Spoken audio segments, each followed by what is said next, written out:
What sounds like what you're discussing here is basically how Qigong corresponds with how our bodies store the subconscious, but also how you were tapping into the Qi field with your consciousness. Is that kind of a correct way of thinking about it?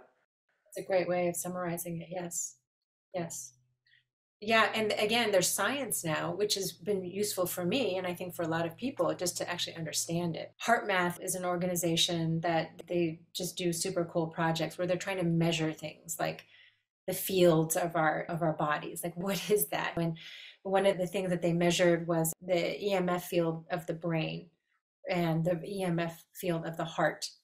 And the EMF field of the heart actually, and this is just the measurable energy. It's not even talking about the subtle energy that we were talking about earlier, but the measurable EMF field of the heart is 7 to 8 feet out, right? So when one person is just in a state of compassion, openness, love, the heart waves are, again, they're what we call coherent. They're smooth, they're sine wave like, and they're just moving like the waves on the ocean. And then the other person, let's say they're in a really frustrated state or whatever, if the person who's in this coherent state can maintain that, and that's where the consciousness piece comes in, they're stabilizing that, they've practiced to stay in that state, they can bring this person's heart waves into coherence without even doing anything. They've studied this, they've done blinded studies on this.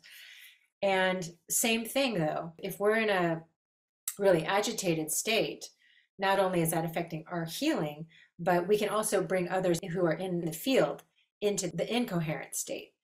So that in that sense, it does also matter the environments and the people that we choose, right, to spend time with. We all have people in our lives, family, friends, neighbors, that may be a little bit less coherent.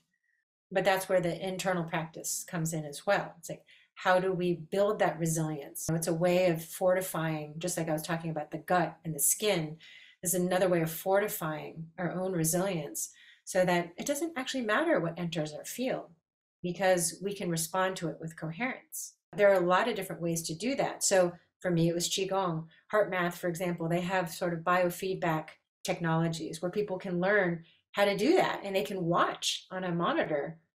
Oh, I'm in coherence now. And then you practice and practice. That's what's really fun about this moment in time is where we have these technologies that are available that people can begin their own healing revolution inside their homes in whatever manner it's for them, whether it's more direct scientific technology, biofeedback, whether it's these ancient healing practices, whether it's an ancient healing practice that's merged with modern science, which is what my lineage is. It's in Qigong. It actually brings in a lot of modern science and medicine into it, that we can really begin to find our own paths.